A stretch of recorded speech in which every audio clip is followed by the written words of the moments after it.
Good evening. This is the second episode of English with Zetty. So the question for today is, do you ever wonder if your pronunciation is accurate?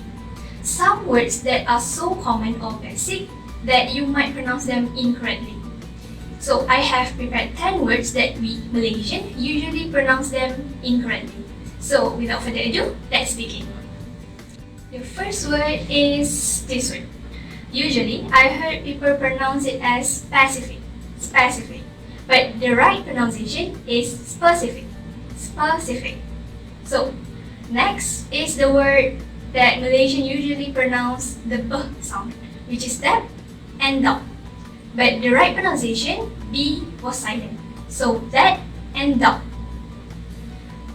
The third word is often or often, which is both pronunciation are correct, but usually we use often without the T sound. Next is thesis. Usually people pronounce them as thesis instead of thesis, the right pronunciation. Thesis. The last word is particular. People usually pronounce them as particular, especially we Malaysian. But the right pronunciation is particular. Next is this word. People usually pronounce them as determine, which is deter and mine. But the right pronunciation is determine with an I, determine. Next is podcast, which is both pronunciation are correct based on whether you pronounce them in British English or American English.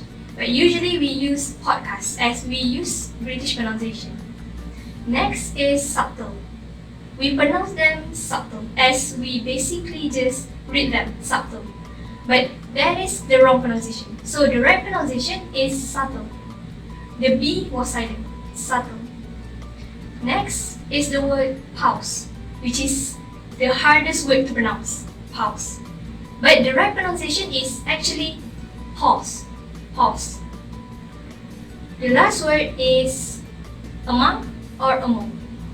But the right pronunciation is among instead of among with an A.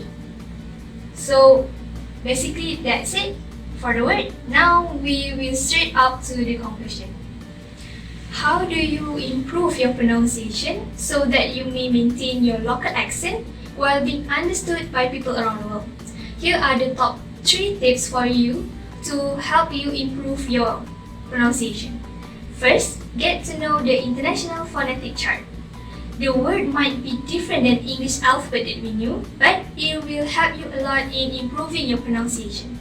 Next, listen to English podcasts or watching English movie. I do recommend you to take a look at TED Talks or British Council podcasts. Last but not least, do exercise. You should record yourself practicing difficult words or phrases and listen to the recording again. So that will be all for today. Don't forget to subscribe and give this video a like. So until the next video, goodbye.